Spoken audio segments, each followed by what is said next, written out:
Hello, नमस्कार मित्रांनो. तर मी आहे हॅलो, नमस्कार मित्रांनो. तर माझं नाव आहे दीपक जगताप. मी एका छोट्याशा गावातून आहे. म्हणजे ते जे गाव आहे ते सांगली जिल्ह्यातील एका पोलीस तालुक्यातील ह्या तालुक्यामध्ये आमचं गाव आहे. तर तुम्ही गावाचं नाव सांगू शकत नाही, तुम्हीच गेस करा. आणि व्हिडिओ बनवण्याचा प्रश्न आहे, व्हिडिओ बनवण्याचा अर्थ की मला अजून यूट्यूबमध्ये काही नॉलेज नव्हते. यूट्यूब मी पहिल्यापासून बघत नव्हतो जास्त करून, आणि त्यामुळे मला त्याचं काही नॉलेज जास्त नाही. जनरल नॉलेज म्हणावं तर माझ्याकडे काहीच नव्हतं. जनरल नॉलेज आता भरपूर, म्हणजे आता मी अजून पाठीमागे आहे जनरल नॉलेजची.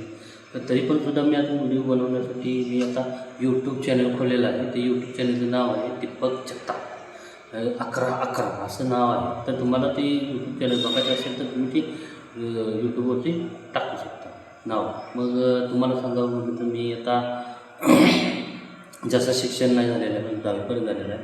तर 2002मध्ये मी शाळा सोडलेली आहे. मी 2 वेळा फेल झालेला आहे. 2 वेळा फेल झाल्यामुळे मला ती काही शिक्षणाची एवढं वाटतं, शिक्षणात रुच नव्हती, काय नव्हती. आम्ही काय